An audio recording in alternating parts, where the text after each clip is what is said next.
Hey everyone, and welcome to another Game Explained discussion. I'm your host, Derek Bittner, and I'm joined today by the Great Clement to provide our post-review thoughts on Fire Emblem Three Houses. We've both completed at least one house, and there's a lot to talk about, so let's just get to it. And yeah, you actually took on the Blue Lions, Clement, while I chose the Black Eagles, the proper house. Lions represent! That's actually interesting. I'm actually really intrigued by that. What made you choose Dimitri? Well, it wasn't just Dimitri. I chose like all the class members because like before you actually choose which of the three houses you're going to take over, you're allowed to wander the monastery and talk to all of the students. And I just remember being kind of put off by Black Eagles because they got the one guy, Hubert, who looks like death. He looks like Lurch from the Addams Family. Oh gosh, I've seen a lot of people compare him to Snape, and that's pretty accurate to me. But, I just really enjoyed the idea that the Blue Lions were about, noble knights who do the right thing, and the Alliance seemed to be more about merchants and nobility and stuff like that, which wasn't my kind of thing, and the Black Eagles, the Empire was very forceful, and the Empire was very, proactive and stuff, and I just felt comfortable around all the characters of the Blue Lions. Mm-hmm. They seemed a lot more down-to-earth, they seemed a lot more chill, and, I just thought that was the crew I wanted to hang around with for the entire playthrough, so... And again, you only get, a few snippets to talk to them, so I couldn't really get to know them too much. So it was a little bit of a hard choice, because I was wavering between Black Eagles and Blue Lions, but... Now that I've finished Blue Lions, I can safely say I think I made a good choice. I like that crew quite a bit. I'm actually quite interested in that, seeing how Blue Lions handles, just because I did choose Black Eagles, and... Boy, is there some history there that we'll get into. Oh, for sure, with Blue Lions too. Oh yeah. So here's the thing: we're gonna dive a little bit into spoilers when it comes to this game. But the thing is, we can't even spoil everything if we wanted to because the game's huge. We've only completed one, maybe 1.5 playthroughs at this point, and to see everything. Had to put hundreds of hours into this, and that's kind of why I held off on this post-review discussion, because I wanted to have everybody listening time to listen to do it as well, so play the game, because this is a huge freaking game. It is unreal. I spent 60 hours just doing Blue Lions, and I can't imagine doing another 120 or... I guess there's 4 routes, so I guess it's 180 hours. Yeah, just to see everything else. It is crazy. The fact that it's all fully voiced and just all this content, it's ridiculous. And the differences between them, the stories and whatnot, are pretty major as well. You're following some of the same things, but there's where you go, what happens. It's always so different, and it's really fascinating just how ambitious this game is. My favorite thing was that after the end, I went into the menus, I went into the extra folders and stuff, and I was looking at the movie viewer, and there were so many anime cutscenes I hadn't unlocked yet. Yeah. There's a lot of exclusives in there. It's geez, I have so much to play in order to see all of this. Yeah. But before we fully dive into it, I'm actually curious about your history with Fire Emblem. Have you been with the series a lot, or is this your first one, or is it sort of a mix between the two? I would say it's my 5th in the main entries, and my 7th if you count spin-offs, because I played the original on Game Boy Advance when it came out, not the original, but our North American original, let's say that. Fire Emblem with Lynn and all of them, and I really enjoyed that quite a bit. I played that a whole bunch in high school. And then I played the GameCube game, Path of Radiance, so I really enjoyed that. But then I kind of dropped off for a long while. I didn't play any of the other GBA, DS, Wii Fire Emblems at all. But then I picked up Awakening because it looked really cool, and I heard it was getting really good reviews. And I just wasn't really devoting that much time to Fire Emblem. So I got Awakening, it was amazing, it's my favorite game in the series, easily. Great characters, great gameplay, etc., blah blah blah. Then I picked up Fates afterwards, specifically the Birthright Edition, which meant I had to pay for Conquest and Revelations, because you had to pay for all 3 campaigns. Thank God in 3 houses, they don't do that. Although I will say, it feels like this version, this is almost a better version of that. If you did have to pay separately, at least you have a much fuller campaign and more complete ones. Yeah. And then, I guess 3 houses, so that I've only played 5 main entries, but the other 2 spin-offs I've played is Fire Emblem Warriors for the Switch, because I was kind of curious about that. And I've also played Tokyo Mirage Sessions on the Wii U, Nice. Which I really like, and I think people should give that game a shot sometime. Oh, I hope that gets ported to the Switch. It needs a second chance. Yeah. It really deserves a second chance. And I never got the chance to complete it myself. We were sent a review copy too late and other things came up and I just wasn't able to focus on it. But what I played, I really enjoyed because it is essentially...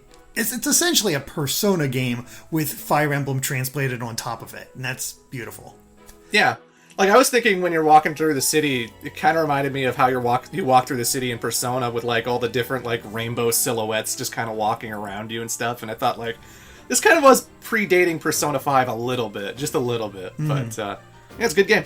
Yeah, definitely. I have sort of a similar history. I picked up the Fire Emblem GBA when it first came out, skipped Sacred Stones, picked up Path of Radiance. That's where I really got into the series.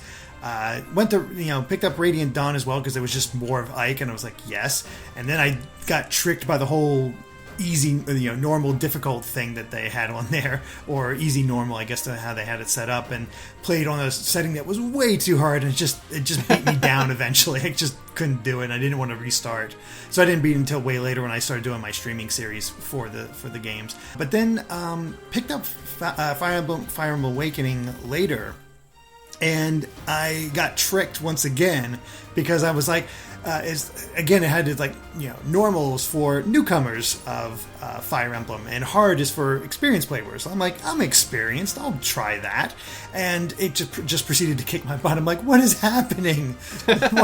Why is this happening? So I've never actually beaten Awakening. I need to. I've heard really good things, but I just never got to that point. But I did pick up Fire Emblem Fates Conquest, reviewed that, enjoyed it at the time, but because I played Conquest, wasn't able to see the full weakness of Birthright and Revelations, because that's where I think that's where Fates really falters, is with those other two. I could still see the issues with it, but I enjoyed Fates for what it was, or Conquest for what it was.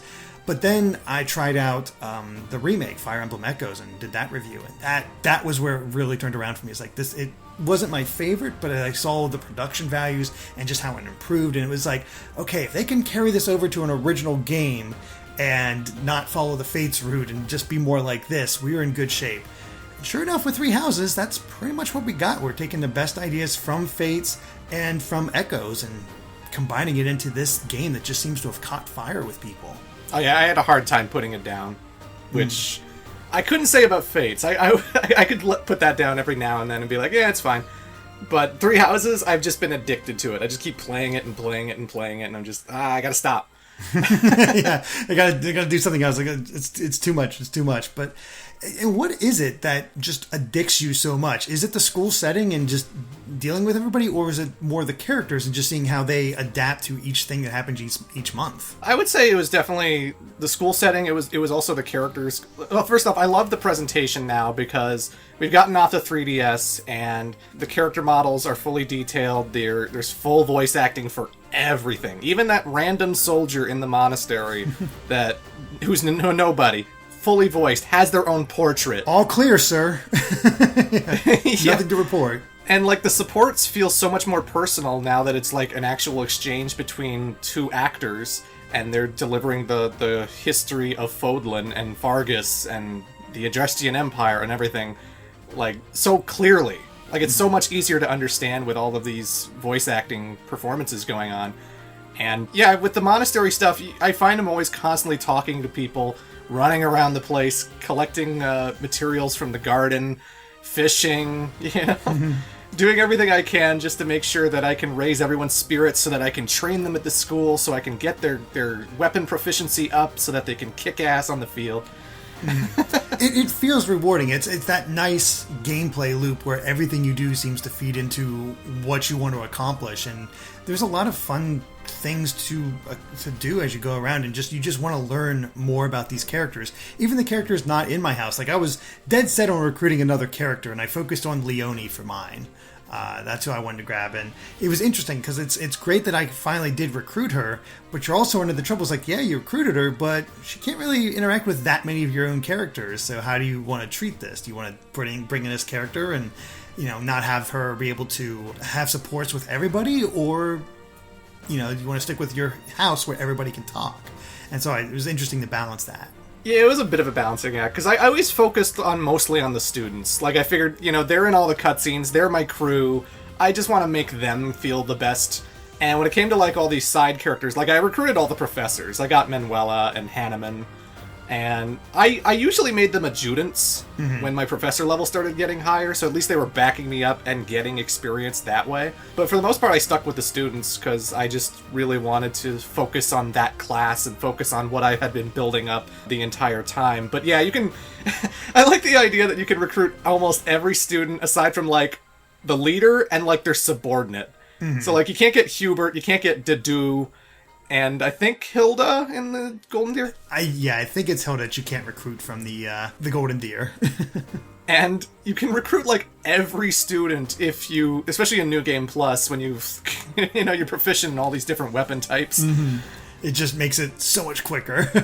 I just love the idea of, like, Dimitri coming into class and being like, where is everyone? Oh, they went to the other professor's class. God damn it. Exactly. It's like Manuel and Hahnemann are just like, well, yeah, we only have these two students, but we're going to join you for battle anyway. So it's just like just all mine. It just, it's a wonderful thing to imagine, and it's good to have too, because you encounter later in the story. But we'll save that for a bit later.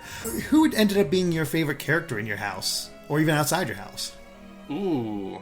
I'm curious if I'm going to be surprised by who you choose, because I have my view from the outside on the Blue Lions about what they're like, and I definitely like a few of them. Like I enjoyed Ingrid of what I've interacted with her from Blue Lions. I was actually going to say I kind of liked Dedu and Ingrid the most, just because of their backstories and how complex their characters turned out to be. Dedu is like a Dusker citizen. And there's a big thing going on about the tragedy of Dusker, which really dominates Dimitri's backstory, and it dominates how the kingdom of Fargus ended up in the state it's in. It drives a lot of Dimitri's darkest elements, but Dedu is basically shunned from the rest of Fodlan because they assassinated the king. Like, his people assassinated the king, but he's not directly responsible. He didn't agree with it. He didn't want to do it. But, like, these people have been sort of persecuted because, Dusker murdered the king because they didn't like how he was running things. So you can't trust the Duskers. You can't trust anyone who's from there.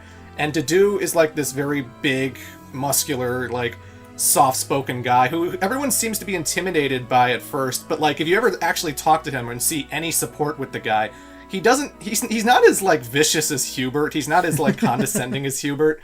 He's a lot more calm and respectful, and he's always willing to, like, help out people. And people are like, why are you siding up with Dimitri? Why are you swearing your allegiance to Dimitri when everyone in Fargus hates Dusker? Like, what's wrong with you? And Dedu's just like, look, we can't all be judged by what other people did. We have to stand for ourselves and do what we think is right, no matter what people think of us, and stuff like that.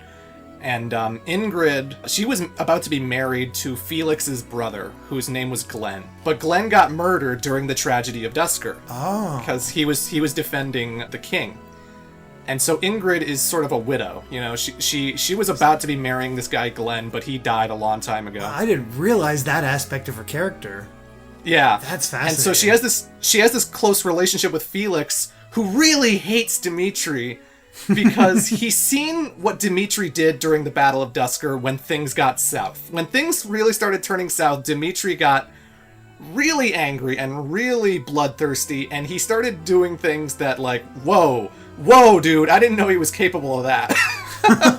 See, that's fascinating, because you get hints of these elements from outside, but you don't fully see them, and that's why I think that's why it's so rewarding to talk to these other characters, try to recruit them, that kind of thing, if you want them in just one house, or just play another house, play that next house, and see their perspective, and just how there's these darker elements. Because I encountered the same sort of thing, most notably with Bernadetta, who is definitely a favorite for a lot of people, because she's the mousy girl who always gets freaked out and wants to be alone and just is scared of everything, but it kind of makes her adorable and whatnot.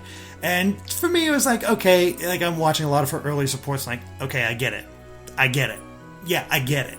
It's like I was starting to get tired of the quirk. And then, like, when you get your support with your main character Byleth and learn about why she's like that, you're like, holy crap. It's like, this is dark as all get out. Like, that is messed up. And then that's when my affinity for it started to grow, and I understood, and I was like, okay, good for you, Bernie.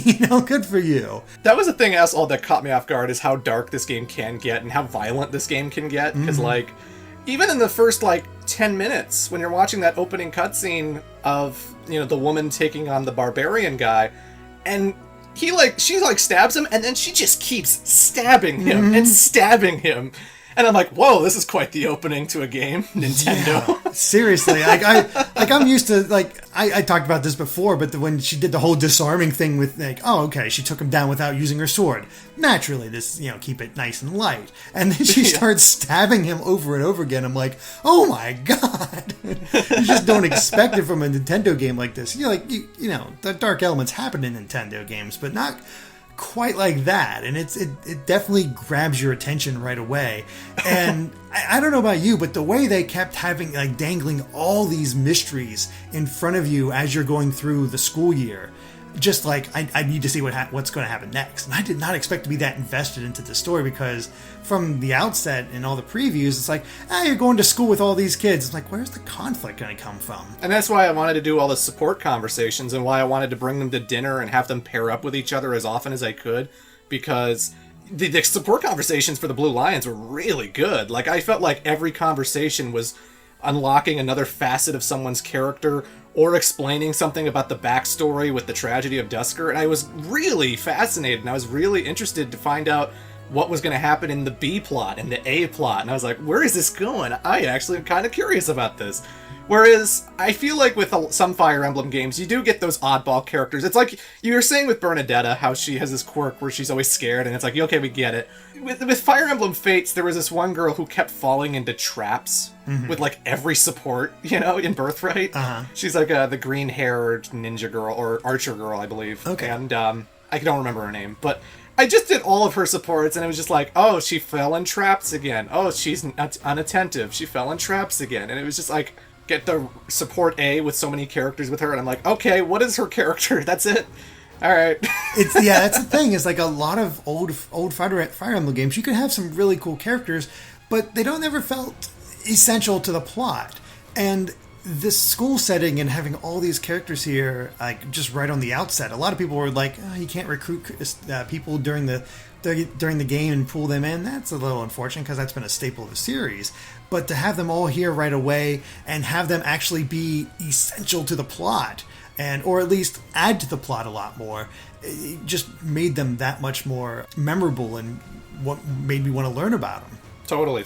It's something I really hope they stick with going forward, because they got one of their best casts, I think. There's great people all around, and learning more about them and getting their backgrounds, and some of the interactions for Dorothea and Petra and Caspar are really interesting. Caspar is this loud idiot at the outset, but then he gets really nervous around certain characters where his father took part in wars and ended up killing family members of them. And it's like, I'm sorry. It's like, ooh, I'm sorry about that. And he's trying to apologize and be sincere about that sort of thing. It's really, it's some interesting dynamics in there. And I think that's a major strength of Three Houses. Yeah, and it also has a lot to say about class and what is expected of people. There's one character in the Blue Lions, Sylvain, who he has the everyone knows him as being the most flirtatious, hits on every girl he sees, kind of hound dog kind of guy. And the truth is, because of his crest and because of his nobility, he feels like every woman ever that tries to hook up with him, he can't trust, because he just thinks they want to be bought into that family. They just want to be part of that crest lineage. And so he has a lot of disdain for a lot of women, and so he actually puts on this facade of I'm going to be a horn dog, and I'm going to turn them all off so that they won't want to be interested in me. It's a weird defense mechanism if you go through a support. But. Yeah, that's... Okay, I did not expect that one, because I did, just for the review, I did start a little bit of Blue Lions, just see how different it was. And it was really early in, and it was mainly, I was trying out the harder difficulty as well. get that sort of sense. So I got Sylvain's C support with Byleth, where you saw him hitting on that one woman and you call him disgusting, and like, what is with this guy? Like, it didn't quite click with me. It's like, this is weird. But then there's also the other thing with somehow I was able to get a early support with I think it's Ienzo? Oh, Lorenzo. Lorenzo, that's it. Yeah, he's also a bit of a player, but he's sincere about it. And the fact is, he's one of those who thinks he's suave, but is not. And it's like, okay, where is that going to go there? The fact that these girls were saying no, and he just kept persisting. It's like, oh boy. So, yeah, I like these elements they add to these characters that make them just a tad more intriguing than you'd think, and I like where they go with them.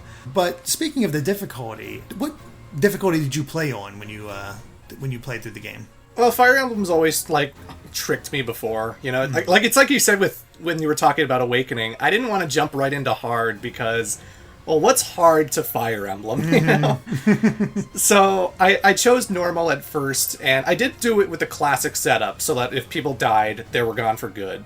And I actually only lost one person, and that was during the final battle, because the final battle was kind of tense. And I just pushed on and said, it's the final mission, just go for it. You didn't even rewind time?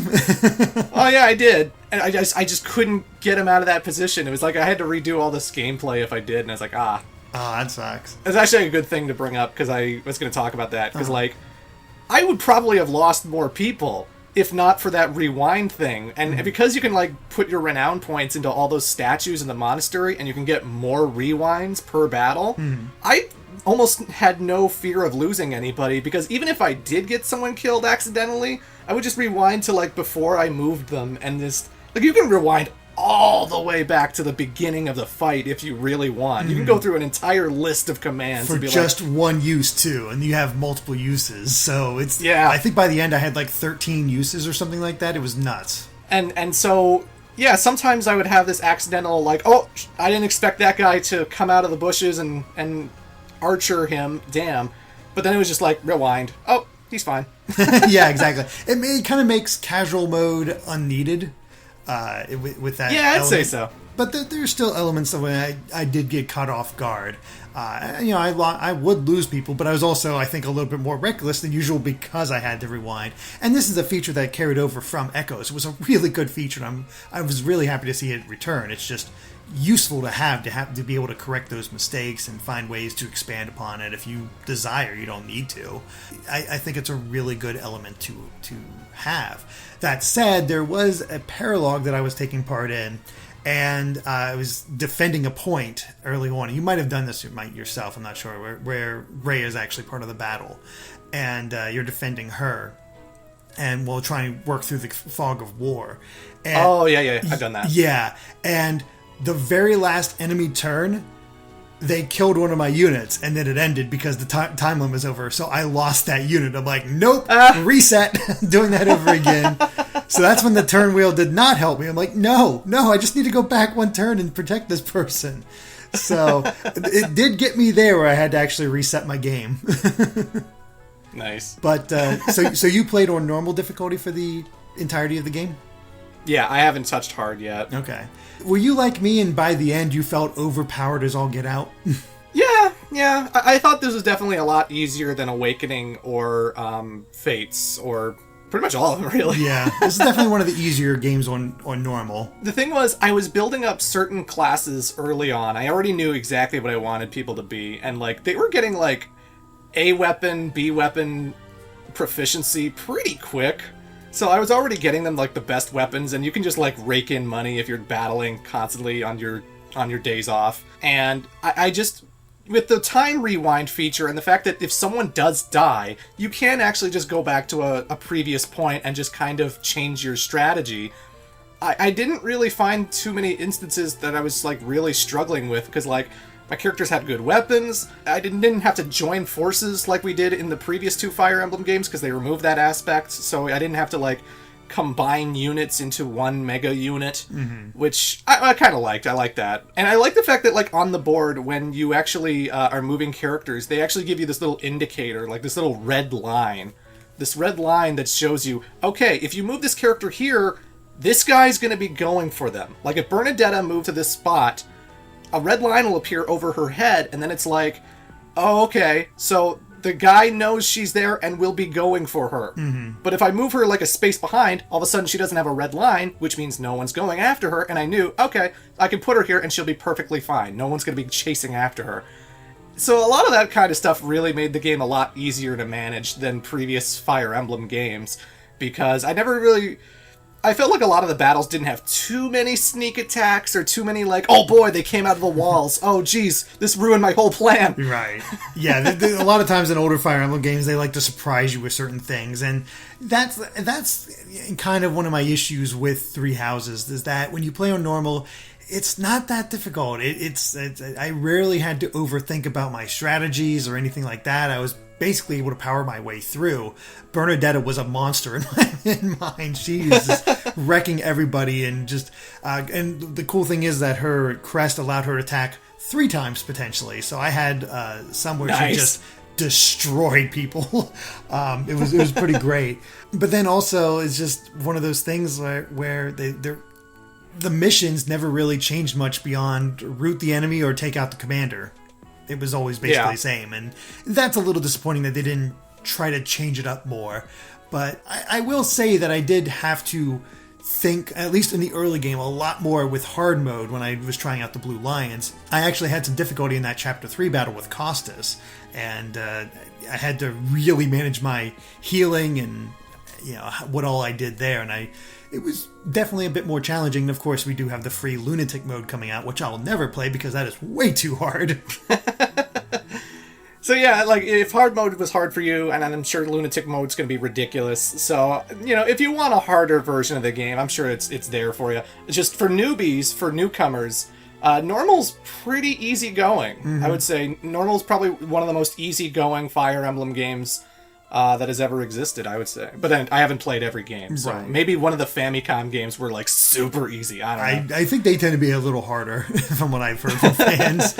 But yeah, I mean, I will say I wanted to take out the Death Knight so many times because he had those dark seals, and that's where I wanted to put Hubert in, and I wanted to make him a dark mage, and I just couldn't because he was just that powerful. I didn't have the units to take him down. He was always able to, counterattack. I'm like, dang it, I only got him once, and I needed 2 dark seals, so I was like, dang it, but you manage, and so there is a little bit of challenge spread throughout, but you only with super boss units, basically. Yeah. Actually, speaking of, how did you like our demonic beings this one around, the monsters that would harass you and you had to take care of multiple health bars and whatnot? I thought that was a fun concept. I hope they bring that back for every Fire Emblem game. I like the idea that, like, it's a 4-grid, like a 4-space kind of grid, and, like, you can whittle them down and, like, shatter one of the grids so that becomes a bit of a weak point. So if you have multiple people focusing on one space of the monster, it starts to add up and do more damage. And, like, just because your character is, like, level 50 and has the Sword of the Creator and 100% crit, I don't know.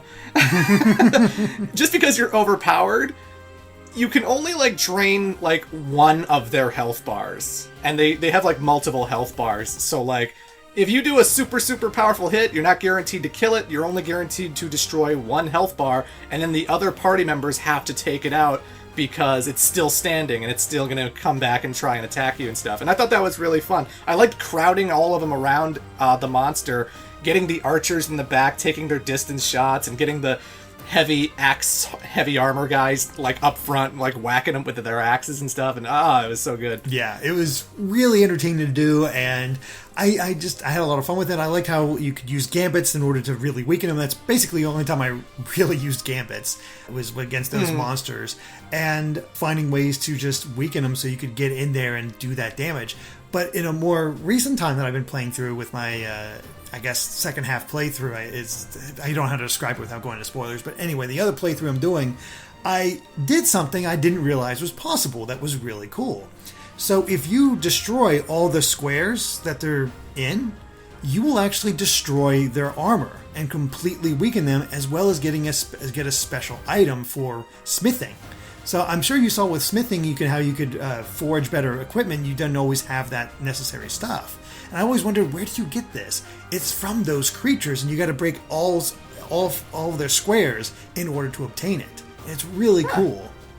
I did not know that. Yeah. I only just figured it out recently. It's just that it adds that extra little bit of element. So, like, yeah, you could focus on this one bit and just kill them. Or if you want special items, take out all the squares so you can, like, remove their masks or break open their armor or stuff like that. But I just thought it added a lot of interesting dynamic. Because, like, it's not just, like, battles where you take on just the monsters. Like, they'll throw in monsters along with regular soldiers. So, like, you'll be, going down the route, and then all of a sudden, it's two guys and a monster. So you have to worry about these people who are picking you off with their bow and arrow or using their magic while this beast is coming for you that has a lot of health and is probably going to tear you to shreds.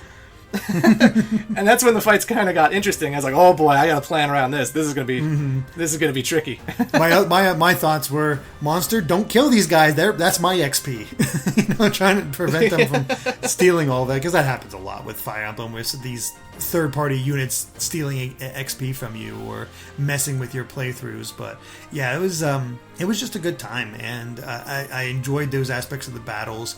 Did you get much use? I mentioned Gambits before, which is a completely new element for Fire Emblem. What did you think of the Gambits? Did you use them a lot beyond the monsters? I used them every now and then when I felt like I wasn't doing enough damage. Like, there would be moments where it really felt like, if I just use one, I could probably get that little extra 2 HP, 3 HP that'll drain their health completely, and I gotta take it.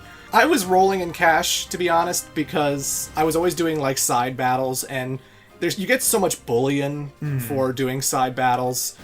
Not to mention the reward for winning in general. Just doing the side battles got you money, too. Right. That, like, I could afford to repair anything. I could afford to buy whatever weapon I really needed. I wasn't really worried about weapon durability or whether I was breaking the weapons faster, because I could always afford to buy whatever weapon or afford to repair whatever weapon anytime I wanted. So, yeah, I did use them quite a bit, especially with my archers, because they would always get these cool trick shots, and they would always have so much more distance to shoot their arrows that it made them a lot more manageable and a lot more effective. And it put them above the mages, the mages got a huge upgrade in Fire Emblem Three Houses. Oh my god, they did. Wow, the mages are good in this game. I mean, it's a little rough to start because you're so limited on the uses, but as you level them up and get them better, holy crap, that they could just clear house. And it was amazing. Whether they were a cleric or not, they were just some of my most powerful units. And it was great, especially because Black Eagle is full of mages, so it was like perfect. It was really impressive. I liked this new system. I never used mages this much before. I always had like maybe one or two. That would help out a little bit, but then, that's about it. They were just sort of there to help out because I couldn't get them ahead enough without fearing that they might die. So with this new system, I could make sure their defense was good, plus get in there, and some of my mages could just destroy some of these guys. And you're right, the archers were also really powerful. Like, I just think it's a lot better because, like, in the old games, mages really had to rely on their spell books, and if the spell books broke, well, then they were out of luck. They couldn't do anything, and you had to buy more spell books, and it was just this whole thing, They just treated the spell books like regular weapons. But now, they're, like, natural abilities that they just have. So, like, if you get someone to, like, D rank in, like, Faith, they get the heal spell. And, like, sometimes I just put people into a Faith class, and some of them would get into, like, E+ or D, and then they'd all be able to heal. And then all of a sudden, even my sword guys, not my sword guys, they were kind of limited magic-wise, but my archers, some of my axe guys and lancers and my wyvern riders, all of a sudden a lot of my characters were having the heal spell, so I didn't need to stock up on vulnerarities. Yeah, I don't know how to say it. It took me a while to pronounce those as well. But I didn't need to stock up on potions or any of that stuff, because, like, I actually had a lot of characters who by the end could shoot a fireball or could shoot a heal spell on someone, and these books, they do wither away during the battle. You'll run out of spell charges, yes. But that's what they are, spell charges. It's like Final Fantasy 1, where, like, you don't lose the spell, you just eventually stop being able to use it in the middle of the battle. But when you get into the next battle, your spell charges are refilled. You don't have to do anything to refill them. And the mages were just so much more useful to me. I felt like they were so awesome in this game. Yeah, it felt really good. And even, like, some of them could even get those really long-range spells. Like, my Dorothea learned Meteor, so if I wanted to damage an enemy really far away, I could easily do it. They only got about 1 or 2 casts, but still, if I needed to just weaken that guy, there she was. So it was really gratifying, and there's a lot to like about this battle system and how they've sort of rearranged it. It's still very classic, the weapon triangle's gone and all that stuff, which I did complain about a little, but it's still a good time overall. It still felt like there was a little bit of weapon triangle, a little bit, because it was like, maybe not the exact same sword, axe, lance, and stuff, but I always felt like whenever a heavy armor guy came up, I'm like, okay, keep the archers away from that guy. Let's get the mages in, because the mages are the only ones who are going to be able to do anything to the heavy armor guys. So there was a little, and especially with the Pegasus riders and stuff, I was like, get the archers to them, because like there's still a little bit of strategy, just a little bit. A little bit. It's enough there, but I will, like, just to give an idea of how much my Bernadetta was broken somehow, she could take out armor guys, no problem. Like, oh, armor guys, whatever. I didn't even get her to a master class, and she was doing all this. I got adamantium arrows. Yeah, pretty much. She's just ridiculous, but it was pretty great. And I'm trying to think of other aspects of the combat, but it worked really well and just made for a fun time. And I guess my last complaint is I did feel like the map variety was a little low in this game. I suppose. I feel like Fire Emblem has always had this problem where they always use so many of the same familiar tropes, and you're just kind of making new maps every single game. It's like, okay, here's the kingdom, here's a volcano, here's a mountain, here's a forest, here's a desert, here's a beach, here's, and they do have all that stuff in Three Houses. There's a lot of variety there, but yeah, it's not super amazing, I guess. But I don't know, I was still fine with the maps myself, personally. Makes sense. So I'm trying to think of other non-spoiler things to talk about. Oh yeah, you mentioned a little bit about the improved graphics, but I think the game looks really good. And we've always had those character portraits sort of help provide, like, hey, here's the emotion that these characters are having. I found myself not looking at them that much because the actual models emoted so well. Oh yeah. Like, again, that's what made the support conversations just so much more engaging, because not only was I watching their body language and how their faces were moving on the model, but, like, again, full voice acting and all that stuff. And it's like, every character does have a portrait. Like, even the random guard who's gatekeeping the school, he has a portrait and stuff. But they didn't have to, but they did. They really went that extra effort. It's pretty impressive, to say the least. And yeah. Oh boy, this soundtrack is so good. Oh, that's another thing I wanted to talk about, because like, I think this is probably my favorite soundtrack in any Fire Emblem game. I would say even over Awakening, surprisingly. Yeah. and it sucks because Nintendo's kind of cracking down on like the songs on YouTube. So like there were certain songs I wanted to listen to, and I can't on YouTube. I have to listen to them through the sound test, which luckily this game has. But I've just been leaving the sound test on whenever I'm doing stuff, and I have the Night of the Ball on constantly for like the last 3 days now. That's great. I'm trying. I think it's the song that plays when they're doing the second three-way battle as part of the school. The battle. Yeah, that one's amazing. Yeah, that is probably my favorite song in the game. It is so good. That song came on, I cranked the volume up, and it just made that battle so much more intense. It was so good. Yeah, I loved it. It's just so many times, like even from the very beginning when you start up and meet Sothis and have her song in the background, it's like, oh my god, they're really getting into this. So, it's the presentation has really come a long way, and it fulfilled my hope with Echoes having fully voiced dialogue with every character and having this really great music, transferring that over to the consoles while also introducing some really great elements, and just enjoyed the heck out of it. Alright, that covers it for part 1 of our Fire Emblem Three Houses post-review discussion, but there's a lot more to discuss, specifically regarding the spoilers and going into the story and just how different Blue Lions is from Black Eagles and just how massive the story really is. But if you like this video, be sure to like us on Facebook and Twitter at GameXplain, and of course make sure to subscribe to GameXplain for more on Fire Emblem and other things gaming as well. Until next time. Bye.